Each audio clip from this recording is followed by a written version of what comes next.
Hello everyone, good afternoon and welcome to S.A.V.E, which is a TV show that's brought to you today by Citizens Against Family Violence. I'm Jessica Plasters, the Patrick County Victim Advocate for Domestic Violence and Sexual Assault. And I'm Sandy Dawson. I'm the Martinsville Victim Advocate for Sexual Assault, and I'm the Sexual Violence Case Manager in Martinsville and Henry County. And for the last couple of weeks, we've been talking about Series 4, which is Dynamics of Sexual Assault of Children and Teens. And today's topic of discussion is surviving sexual assault or date rape as a teen.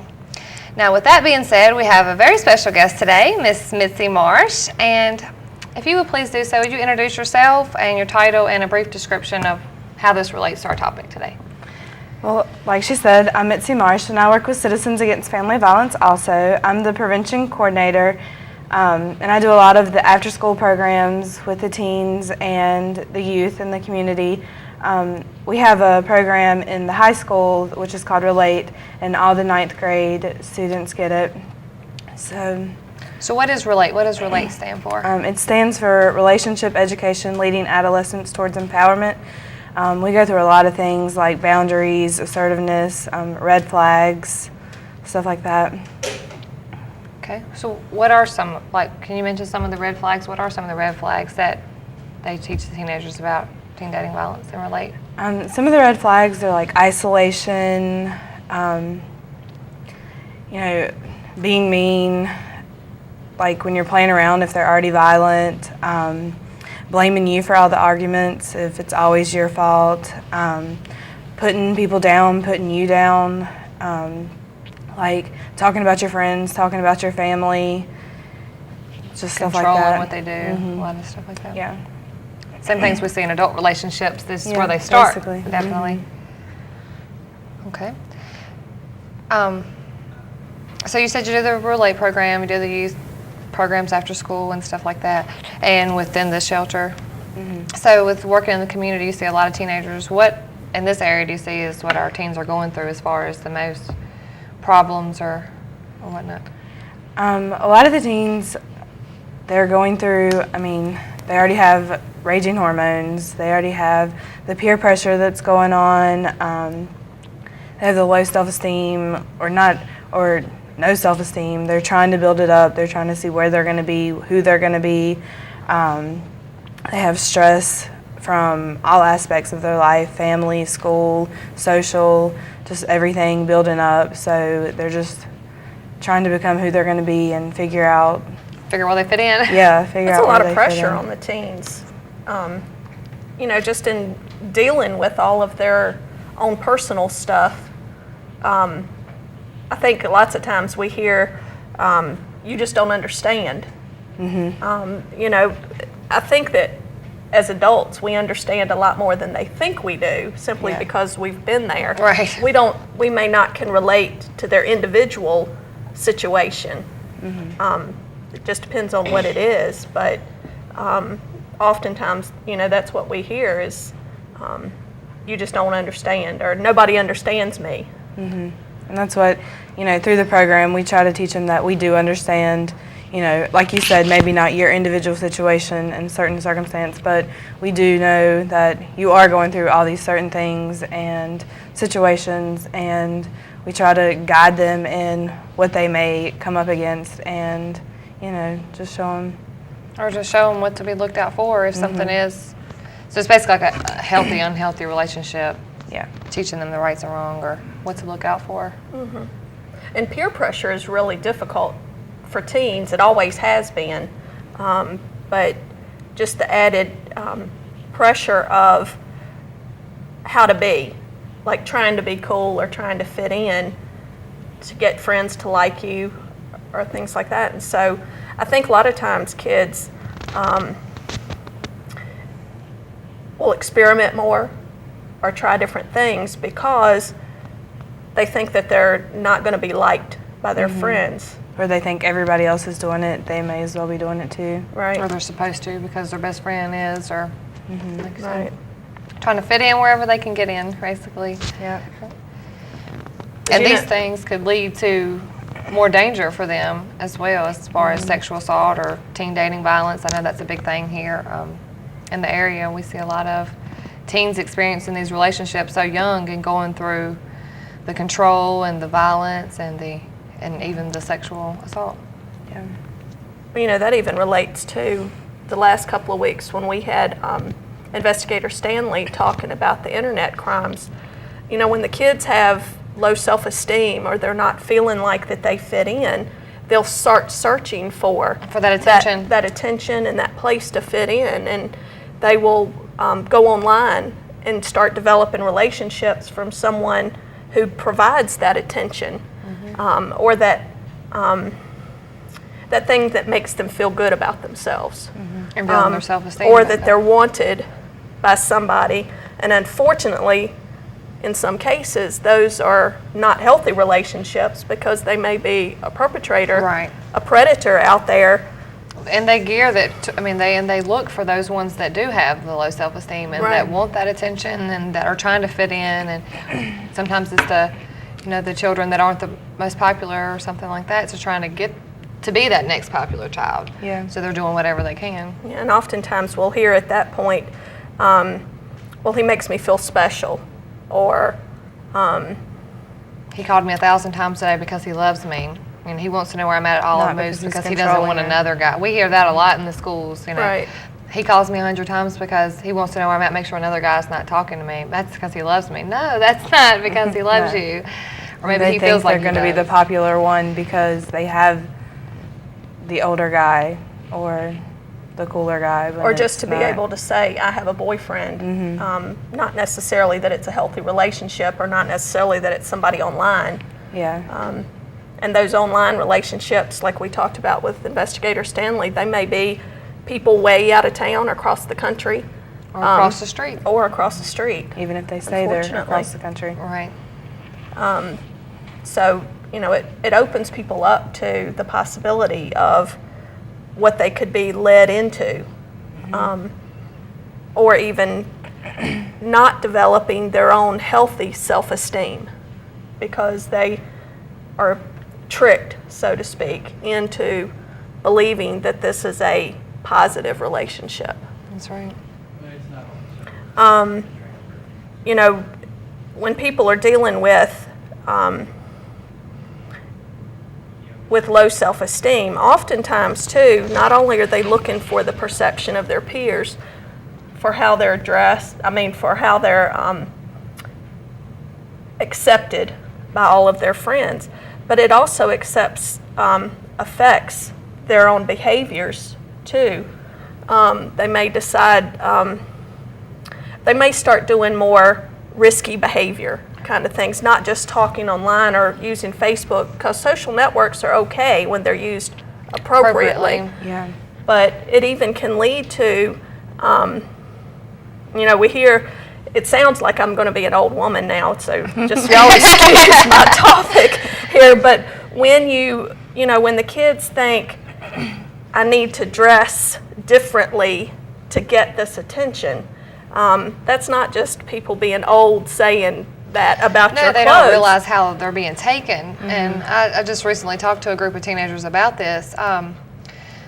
Like even allowing guys, and I say guys, but this could be either way, but in this example, letting guys talk to you any type of way and going along with it, even though that's not something that they agreed to. Say, for instance, there was some inappropriate text messages of some sort, and they didn't technically really agree with what they were saying, but they don't, turn them around or turn them down or however you want to word that. But so they're misleading, I guess you could say, and that could lead to something very dangerous because if this guy or girl whatnot thinks that you're okay with this type of conversation or you're okay with me talking to you this way, then when they get you alone, what do you think?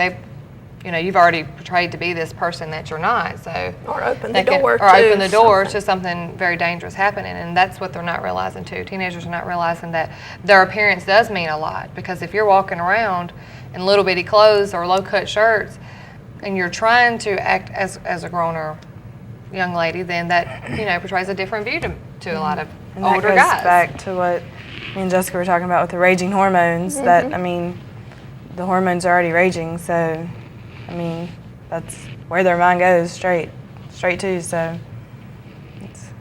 And even though clothing is not a predecessor to being sexually assaulted, like you're saying, with raging hormones, it could happen when that's really not What what they're trying to do. But dressing in very risque clothing can lead them to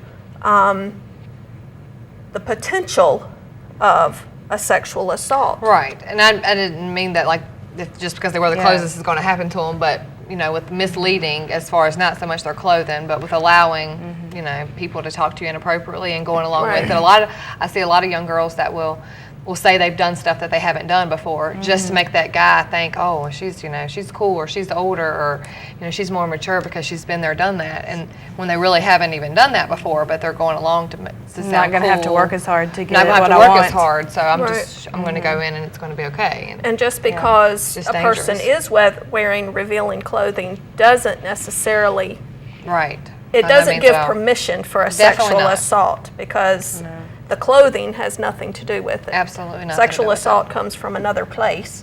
Definitely so. Putting them in more danger being such young children as well. Well, ladies, if y'all don't mind, we'll take a quick commercial break, and we're going to come back. When we come back, we're going to talk more about sexual assault, sexual harassment, and maybe some safety planning for teenagers. So we'll be right back.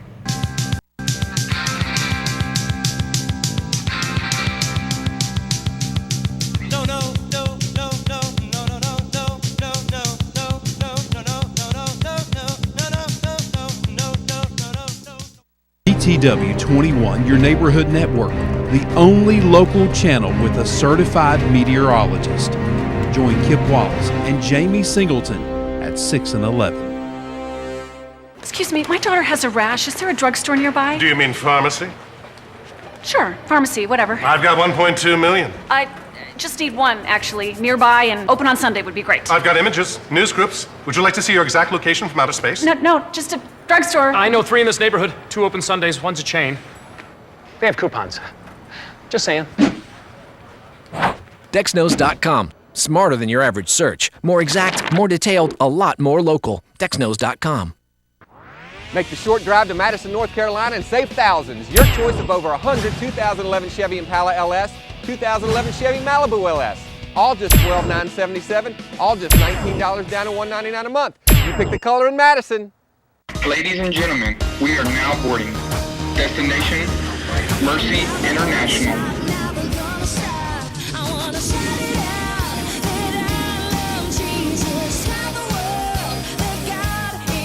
BTW 21, your neighborhood network, the only local channel with a certified meteorologist. Join Kip Wallace and Jamie Singleton at 6 and 11.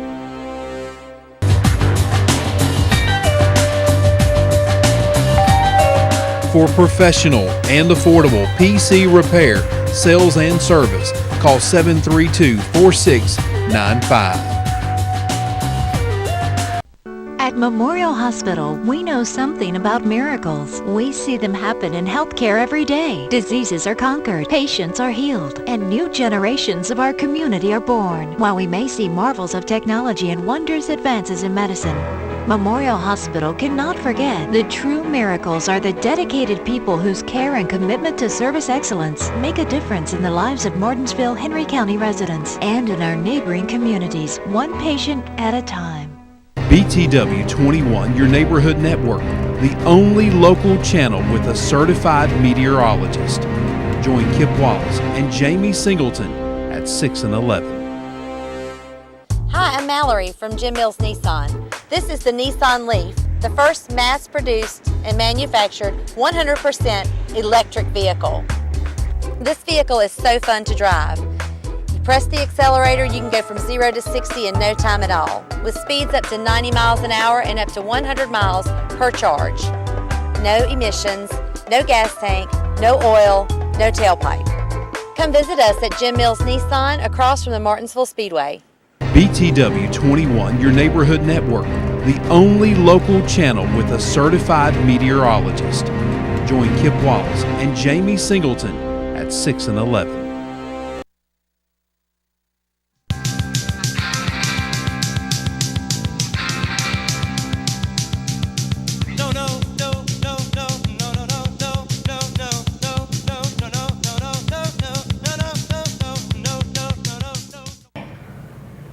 All right, welcome back to S.A.V.E.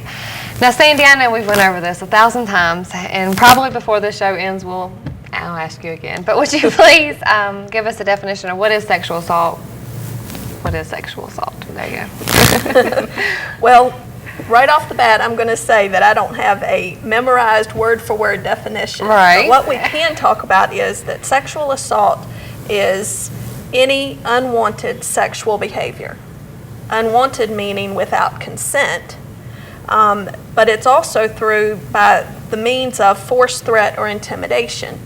Now, a lot of people think sexual assault means there's this big hairy man going to jump out of the bushes and attack you, but that's not what sexual assault, that's not the only thing sexual assault is. Right. It could be any unwanted touching as well. Right. Unwanted touching of any private body parts. From someone you know. It doesn't have to be. Right. It doesn't have to be a stranger, for sure. It can be from, unfortunately, there are situations where they're in homes, trusted adults, people that we thought we could trust. That's what we talked about with DSS last week, was that oftentimes it's by someone in the home that they trusted. And a caregiver type of view. And it can be friends of the family, it can be family members, it can be dating relationships. So we teach that and relate that, a lot of times it's a dating partner. Right. That you wouldn't believe some of the stuff the teenagers think is, and I'm not saying teenagers, I'm saying in general, not meaning every single one of them, but what they think is okay because it's their boyfriend, or because it's a friend at school, and they don't realize that, and some may, the difference between sexual harassment and sexual assault, and there's a line there, and also like they're running down the hall and somebody grabbing them on their behind or their breast, or the difference between sexual harassment and flirting. Right. That's, like they don't understand the difference. It's okay for a guy to touch my butt, he's just flirting with me, but in actuality, that could be a whole lot more than just flirting. Right, and sexual assault, and we talked about this before, especially with Investigator Stanley, by force, threat, or intimidation. An intimidation factor is also your favorite word, coercion, because if a person is being coerced to do something that they really don't want to do, and that's what we will often see in teen dating situations. I'll love you if you do this for me. And if you love me, you'll do this. Right. And so it's a coercive kind of situation. Or even on the other side of, I can't live without you and I'll kill myself if you don't do this. Right. So, one of the things that we had talked about before with Investigator Stanley was the exploitation of kids online, but coercion happens right here, right now with teen dating situations, and you don't even have to be on social network sites. No, just being in school in general. Just being in school, the teenage pregnancy rate, we have the highest in the state of Virginia. That's coming from somewhere, and that's coming with a lot of those things, intimidation or coercion. Yeah, all right. But like you were saying with sexual harassment, there's two types. There's now this is the test of my memory. Pop quiz here. Sexual harassment has two types. One is called quid pro quo, and that's the this for that. Like, I will give you this if you'll do that. Right. We hear about it most often in employment type situations or in school situations where there's an adult with a student or an employer with an employee. But it can happen in dating relationships as well, like we were just saying. The other is a type of situation where it's putting someone in an uncomfortable situation, like with pornographic material being displayed openly, and it's not something that you agree with, seeing or hearing. That can even go down to jokes. And like what you're saying, not telling someone that you don't like that particular way of speaking or telling jokes like that, not speaking up for yourself. If it's something that upsets you, that's basically crossing your own personal boundary. Because if you've decided what's acceptable to you or set your own sexual limits, then anything that crosses that limit It's crossing your is boundary. a type of harassment and crossing your boundaries. And that's what we teach and relate is sexual harassment is in the eye of the beholder. It's And how you so- take it, not how it was intended. Yeah. So you may have meant it as flirting or anything else, but if they took it as sexual harassment or as crossing their boundaries, then you've sexually harassed them, and you may not have meant it like that, but that's how they took it. And So that's how it's viewed. Yeah. How you take it. So. So if sexual assault is going on or teen dating violence is going on in the schools, and we obviously definitely know that it is, and why are teenagers not reporting? Why do y'all think teenagers aren't reporting this type of behavior? For one, they don't think that it's wrong anyway, or to a certain extent, they think some of it is okay or because that person loves them, but why do y'all think? Well, a lot of times it's because of what we've already said with trying to fit in. They think they'll be uncool if they tell somebody that something's going on. And I know a lot of times, like, they're already lying about dating. Maybe it's an older person that they're dating, or they're just not even allowed to date already. And so how are they going to tell about abuse that's going on, whether it's emotional abuse, physical abuse, or sexual abuse? How are they going to go tell their parents, a teacher, who obviously it's going to go back to their parents, or anybody about the abuse if they're not even allowed to be dating? Right. They're going to get in trouble for the abuse, let alone dating somebody. So, I mean, they're going to be embarrassed. They're going to be in trouble. And so... And I think oftentimes that's the perception. Yeah. They think they're going to get in trouble, when in fact, most parents, even if, the fact that they lied to them about seeing somebody or talking to somebody is going to be the least of their worries If that person's harmed them. if they have been harmed in some way through, physical violence or through sexual assault. Because I know as a parent, I would want to know right now that something had happened. And we'll deal with the other part later, but let's deal with... We'll ground you for that later. Well, let's worry about what he's Well, I think doing if at this anything, point. if they found out, I think that would build a stronger bond between the parent and the child, because you're going to have to go through that with your parent, and and that's going to make you closer with your parents, and It opens the you're not going to communication you're not lines. going to want to lie to them. You're going to see how they handle it. You're going to become closer. So I think it's it's going to work out. Yeah. And it just might to be open up embarrassing, communication. but embarrassment's temporary. It is. We can get beyond embarrassment. All of us Some have at some injuries could be point. permanent. Yeah. Right. That's something that needs to be clear, that putting themselves in these situations. And one of the not things telling that anyone. Investigator Stanley actually brought out to us was that oftentimes there's someone scared to report because that means they're going to have to go to court, or they're afraid they're going to actually get in trouble, and when they go to court that there's going to be charges against them, when in fact the charges are going to be against the predator or the perpetrator. And if we allow our kids to be on the internet, to go to movies, to watch everything on TV, but we are scared for them to be in court, that's a misconception. Right. Because court is a safe place, and it is a good place in terms of taking care of the bad guys. And so we need to teach our kids that it's okay to report, because there's good people in line to help them through these situations. Right. And with some safety planning with teenagers, I know that depending on each situation will be different, but what are some of the things that we could tell the teenagers to do as far as, like you said, honesty with your parents, telling them to be honest with your parents, especially if somebody's hurt you in any kind of a way, just to, to let someone know if it's not your parents. But what other some safety planning? Safety planning, like you were talking about boundaries before, knowing what your boundaries are, like we were talking about with the cell phones, texting and stuff, knowing what your boundaries are and setting those up beforehand. Don't say you're doing something if you're not doing it. So know how far you're willing to go in a relationship, knowing how far they're willing to go in a relationship, and setting those boundaries and making sure they're clear with both parties. And so having that already laid out, and so setting boundaries within the relationship with your parents, having your parents set boundaries with you, and that comes with the communication. So I think boundaries is really good for teen safety planning. That ensures personal safety already. It and that helps should you be a stand your ground. conversation that parents and kids have to identify that they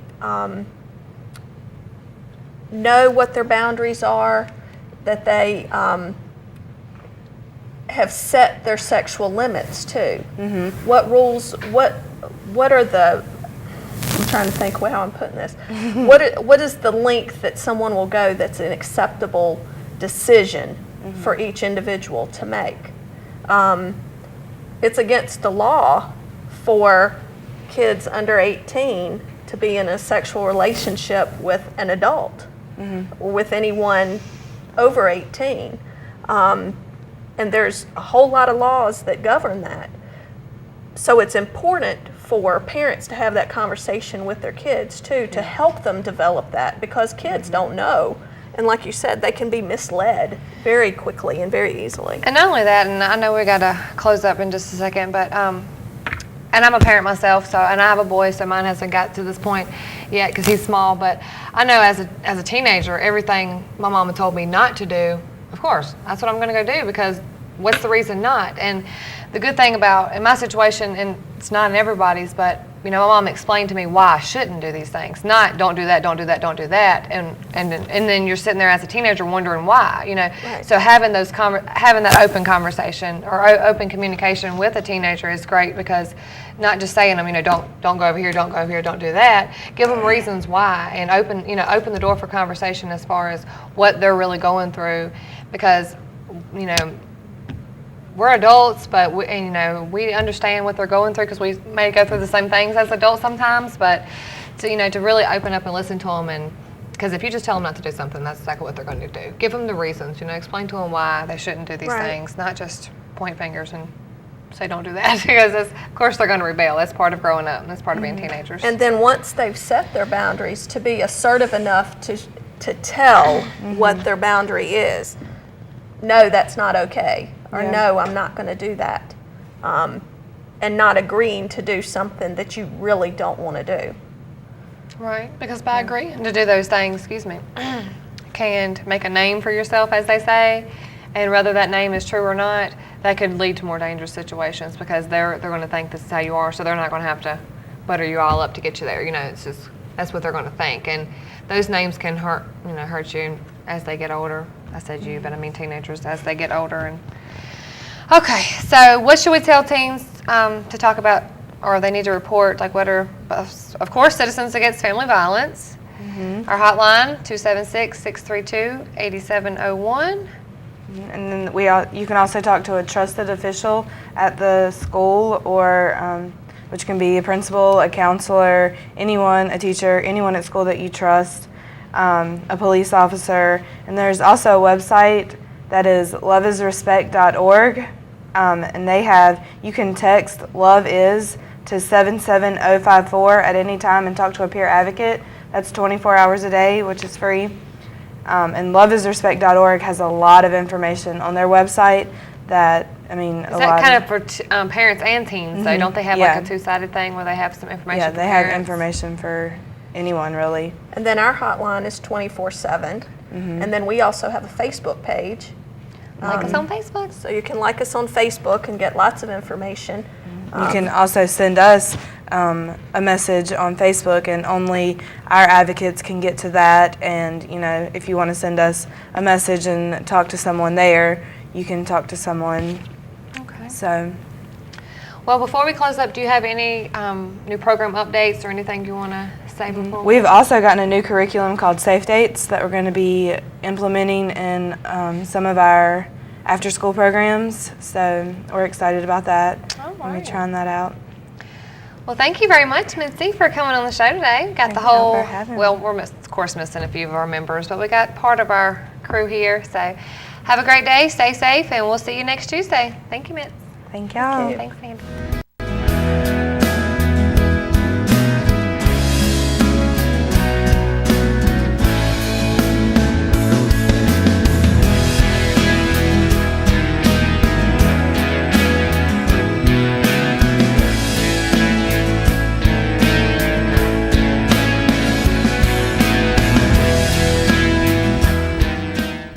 BTW 21, your neighborhood network, the only local channel with a certified meteorologist.